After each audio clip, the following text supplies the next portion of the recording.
I'm going to warn all the regular listeners of our channel that this is a unique topic for a conversation between you and I. And I don't know, we talked last night about like, this is such an interesting thing to us.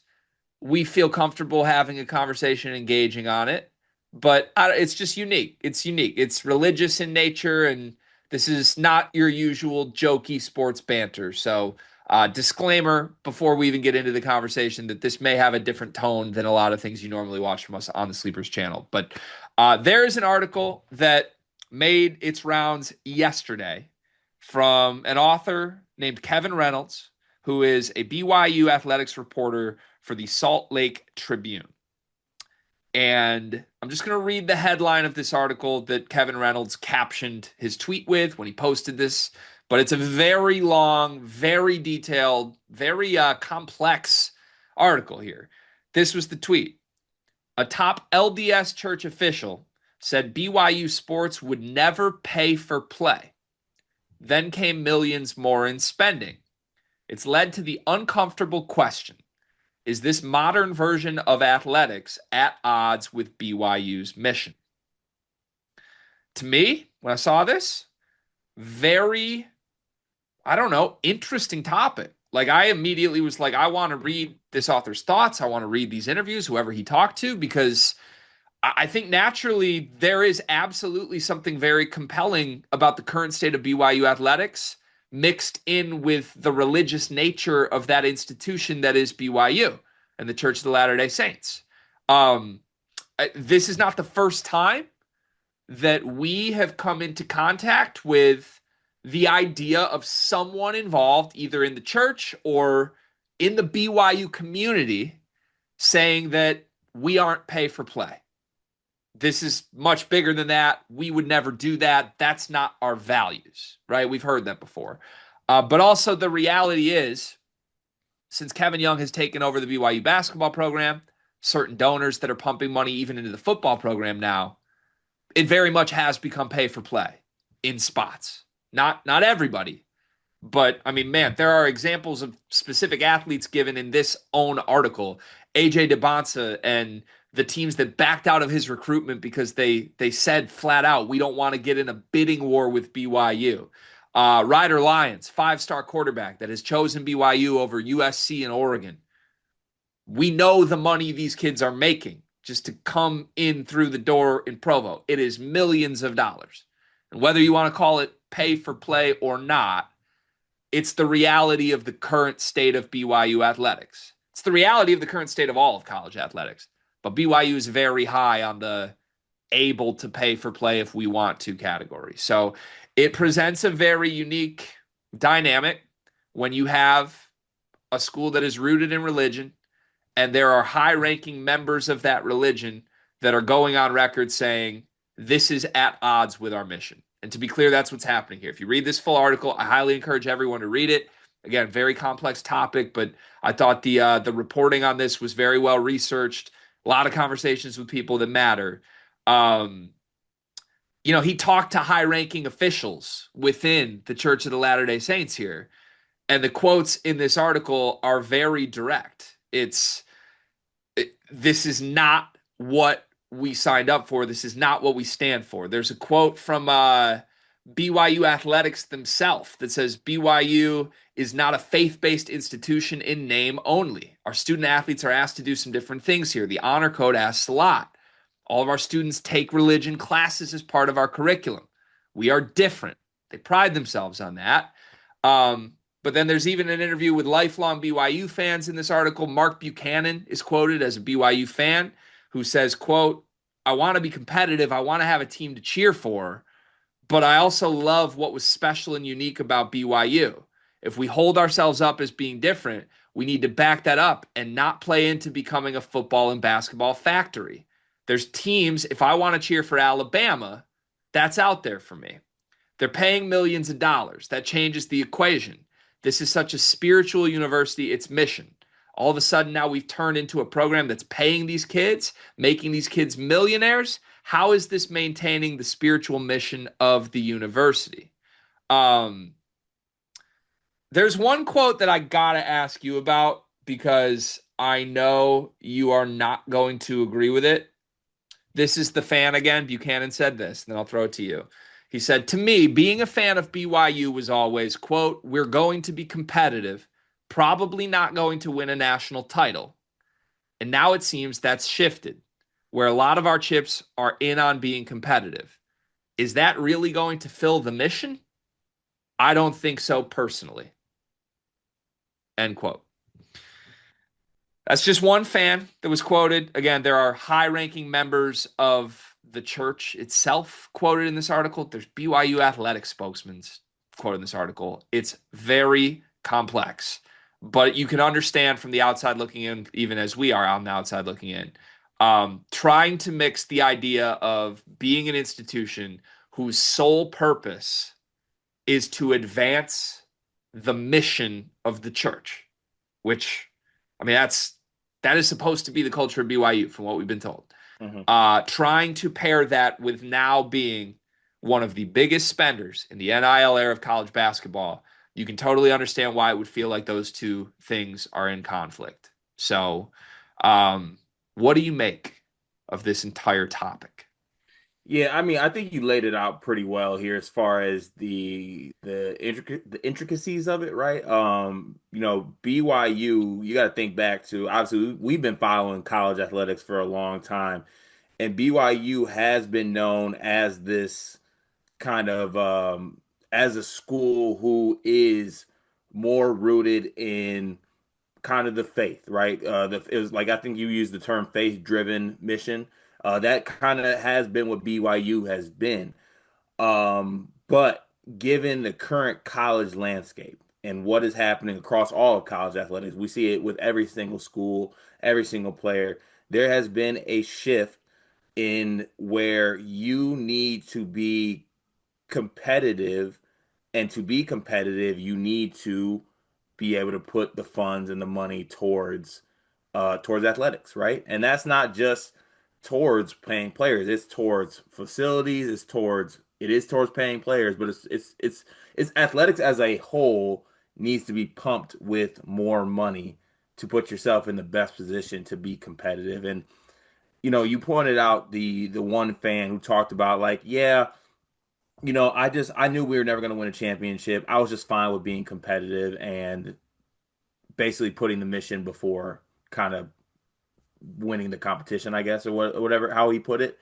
And I knew though some people do feel that way, truly. Like not even just within religion. I feel like there are a certain contingent of people.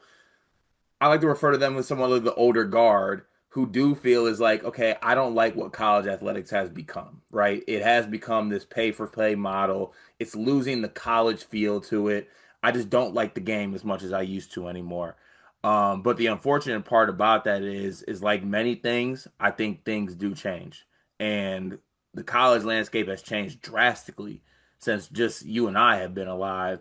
And is there going to be some regulation along with it? I think so. But this kind of is what it is, for better or for worse. And, for me, as I read this article, I just found myself trying to put myself in a position where I was like, what's the happy medium here, right? Like, because, I think someone pointed out in the article, like, there are some faith-driven things that happen with BYU as far as like the honor code, the curriculum, taking like faith-based classes while also being able to compensate players to play the game or in any way you want to kind of put it. And I mean, I think even a donor in the article mentioned this. He's like, I can still, you know, be strong in my faith, be strong in my mission, but who is someone to tell me where I can kind of funnel my money to? Because like who's to tell someone that they, have worked hard their whole entire life and been a part of this and part of the mission and part of the church, and they can't fund their money to college athletics. I just obviously it's a gray area, but it's hard. They're not going to be able to be a part of college athletics if they are not paying players. That's the nature of it. Yeah, I understand both sides.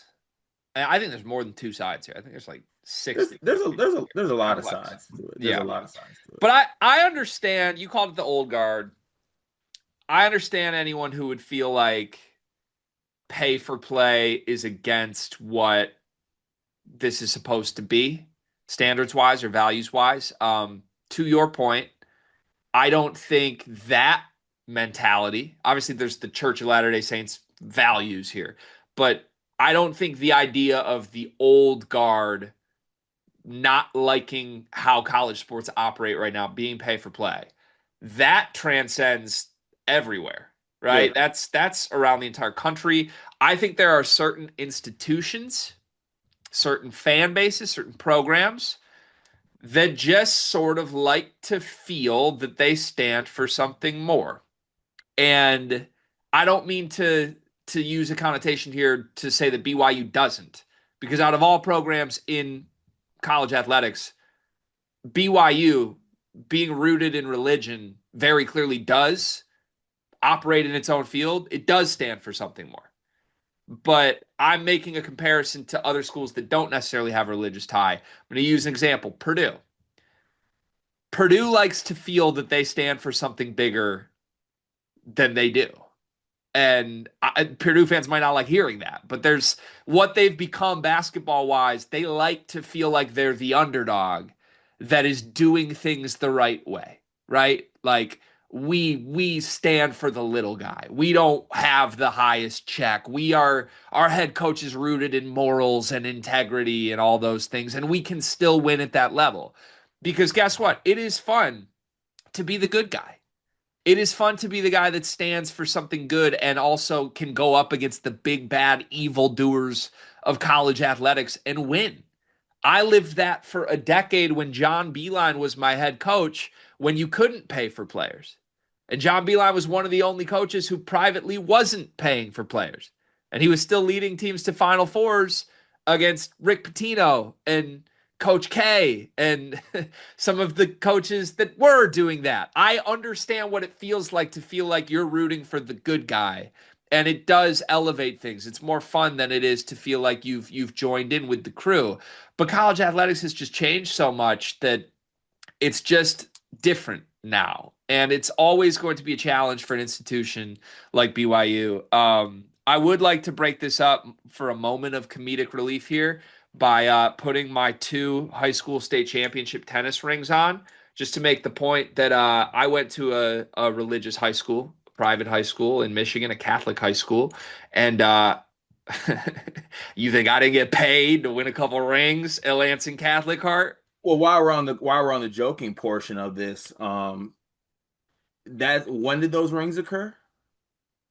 I didn't actually get paid, but Exactly, but because Lansing Catholic has not advanced itself with today's day and age of models, I ain't seen shit in that trophy cabinet since this decade. sure. So I'm going to go back to the article for a moment. Clark Gilbert is the Church of Latter-day Saints' Commissioner of Education. And he is, this, as it is listed in this article, he is one of the highest ranking Latter-day Saints. Been heavily involved in the BYU community for years. Grew up a BYU fan, all these things. He has a quote here that I found really interesting at the end that I didn't read in the front of this. He said, quote, I hear people say, we have to be like Texas and Alabama. More money, more facilities, higher payment. We have to catch up. And that is wrong. We can never become a pay for play culture. We would undermine everything at BYU if that comes out. It is tempting to buy one player at a time. If they don't fit the mission, it would unravel everything. So that's the church's stance, essentially. And I can totally understand why members of the church or just even fans of BYU would feel that way. You're making a face. So I'm trying not to be. Obviously, I tried to educate myself as much as I could on this, and I don't want to come off as ignorant or naive in any way. But um, is it like it just is this directly disrespecting what the church stands for? Because that's what I'm having a hard time kind of equating here. Because it's not like these players are violating the honor code or doing things that are directly disrespectful or, I guess against the church outside of unless the pay for play thing is just completely, I guess, violating what that means. You know what I'm saying? I have a hard time coming to finding out, like, I feel that way, but also like AJ DeBonsa and these kids aren't just coming out and being like, yeah, I'm just here for, like, I don't care about no church. I don't care about no like LDS mission, or I don't care about the honor code or anything like that. I mean, Ryder Lyons himself, I think, is a part of the church. He's serving a mission. So I don't know that I have a hard time equating those two things. It's like, it's not, I don't think these players are getting paid and at the same time directly or intentionally disrespecting the values of the LDS church or mission. Sure, I agree. The one thing before I give my real thought on all this, I just want to make sure we cover all of the different viewpoints in terms of how BYU people have responded to this article, because it was a big deal. This went like super viral on Twitter and a lot of responses to it, both Was good it and was bad. it was it more of a big deal to BYU fans or Utah Utes fans? Seems like Utah fans Probably Utah all fans got a involved. real kick out of that one, and they're Probably all involved. But I will say this: look, the responses that are publicly viewable on Twitter in response to this article are 99% negative. And I don't mean to pour, I don't know, crap on the pile of the author here or the Tribune, but it does not appear that the average BYU sports fan shares the views of the church on this. Maybe that's a misinterpretation by me, but you can go read the comments for yourself. It's just a lot of, this is awful. This is not how we feel. No, no, no, no, no. What I would say is this, man, and I'm going to lean on my own religious upbringing here. Something I don't talk about a lot on camera, to be honest. But I grew up in the Catholic Church. I was 12 to 14 years of almost like every week going to church, and there were points in my life where I felt very, very close to my religious faith, and I still consider myself a member of the church, all that. Look, every religion's different. I understand that the Church of Latter-day Saints is completely different than my own faith's principles. But what I can say from my own experience with religion and sports is this. Um, the number one thing that religion can do, in my opinion, that is good for people and the world and even for their own faith and church and people in it, community, is be inclusive. That's how I've always felt about this. And I don't know enough about the Church of Latter-day Saints to know if there are certain principles of that would make it non-inclusive. There are certainly things about the Catholic Church that I was raised in that were non-inclusive to people outside of it that I did not like. But man, how can you, as someone involved in the church or in BYU sports, how can you look at what AJ DeBonsa has done in the short time since he arrived in Provo and not feel that it's a good thing for the institution that is BYU? He immediately got there and within a week went to church. Like he was at church. He was interacting with churchgoers. He has ingrained himself in the community in a way that none of us saw coming. And I think it's one of those things, man. The more open that a religious place can be with outsiders, to me, the better it is for the church and its entire mission. Like bringing these people, if you want to call it pay for play, fine, but I wouldn't even call it that.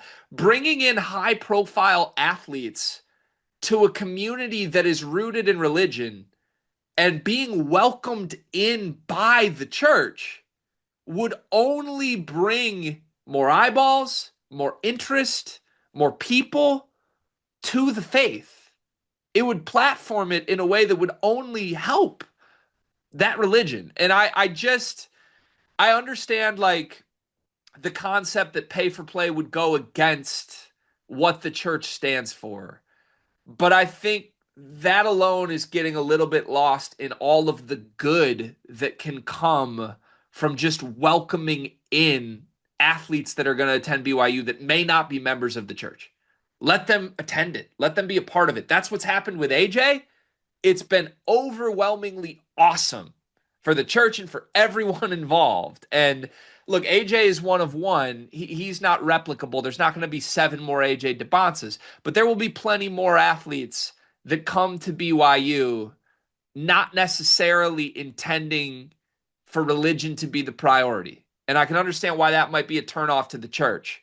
But just because that's how they get there doesn't mean that they won't end up a valued member of the community, that they won't put the work in to understand the religion, to ingrain themselves within people within the church, and to be a figure of that community. Like that's already happening with people from outside the church. And to me, it's really cool, Cart. Like that's sweet and it should be embraced. And I think most BYU sports fans relate to that or appreciate it, which is why they're probably so offended by the idea of this article because it feels very like the church is taking the stance of we don't stand for this.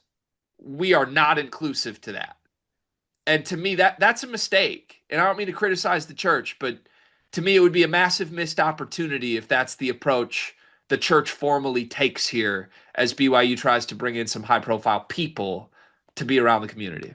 Right. And honestly, I think you hit the nail on the head too. Like as you go on in life and even myself, like, I went to Catholic school all up until middle school, right? I was raised as a Catholic, everything like that. But as you go on in life, there are some off-putting things and you get older and you learn things and the non-welcoming portion. What's the word you used? Inclusive. Yeah, sometimes that is a little bit off-putting to some people who, generally want to put in effort or maybe be a part or learn more about it, but that like kind of hierarchy feel of it, is just a little bit off-putting sometimes to some people. And yeah, I think that as you go on in life and you learn things and you try new things, everything about it, like just life experiences in general. um I think you kind of find out things about yourself and how your spirituality and things such as that. And um I think things, values shouldn't change. I'm not one to I think value I think values are some things that should not just bend, break, and or change.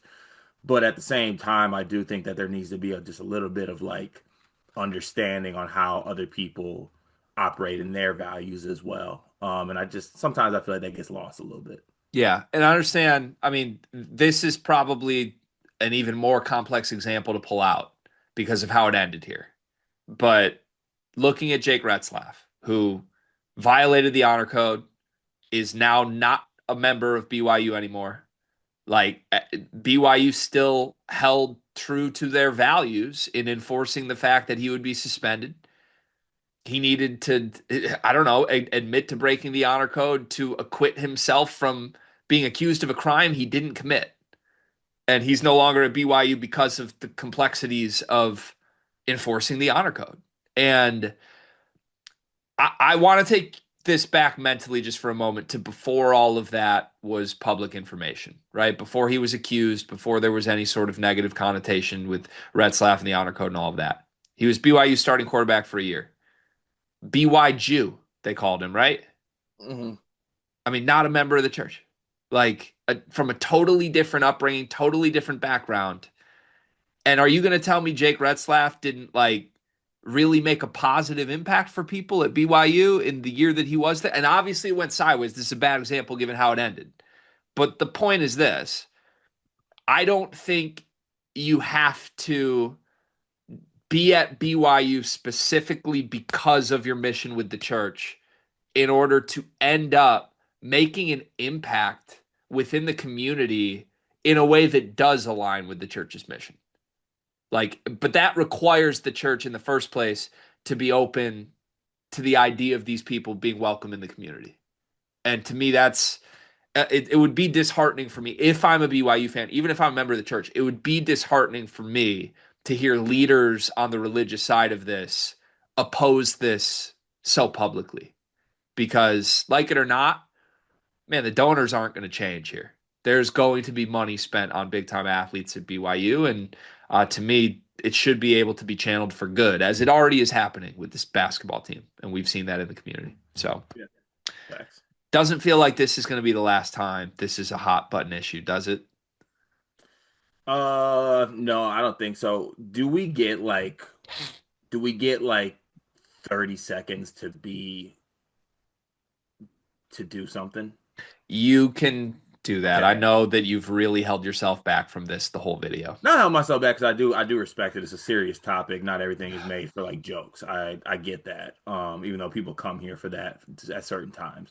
The comment about like I'm okay with just not winning and like not being competitive is I cannot relate to that as a sports fan whatsoever. Like not to like that sounds awful. Like every single year you're just like, we'll try our best and we'll be spunky. Like where's the strive for greatness in that? I can't get with the whole I'm okay with just moving like this. Like I'm Yeah, just okay with being like this. And that one game where we upset somebody and ruin someone else's, yeah, we can hold it against them. We beat Texas. They have all that money. Woo. And then we're right back to this. Like right. that's not what it is. And also, last thing on this, piggybacking on something you said earlier, there's been so much positivity around BYU and the city, the sports program, everything about it. Like I think there are more eyes than ever on BYU, and if done correctly, I think there can be, like to your point, such a positive light shed on BYU, the mission, and everything associated with that, given all the eyeballs that are on this program currently. There are people caring about this school and this sports programs more than they ever have or at all in their life because of how athletics are approached right now at BYU. So I don't know. I think it's more of an opportunity than anything. Yeah. No, I agree.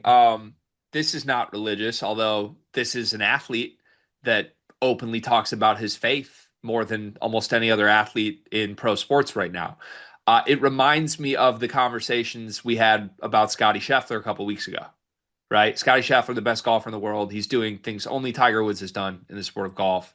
But a couple weeks ago, he was the centerpiece of the sports world for some quotes he gave about how, yeah, winning's great, whatever. I get home, I celebrate for 10 minutes, and then the thrill goes away because my fulfillment is not derived from winning. My fulfillment is not derived from golf. That's not my purpose. My purpose is being a father, being a servant of his religion, which I believe is Catholicism. I don't know. Um, just being a husband, being a dad. And that's all good, right, Cart? Like you and I are fully on board with the idea of finding bigger meaning in your life and more purpose than just your profession, right? Everyone should do that. I think, look, all religions probably would endorse that. But at the same time, I never understood, while some of what Scotty said resonated with me, I never understood the idea of drawing the line between the two.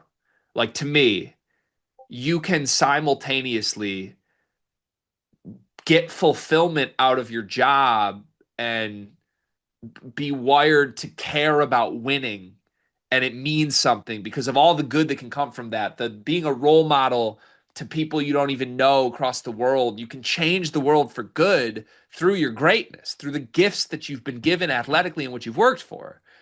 You can simultaneously do that while also serving at home and being the greatest father, husband, all of it.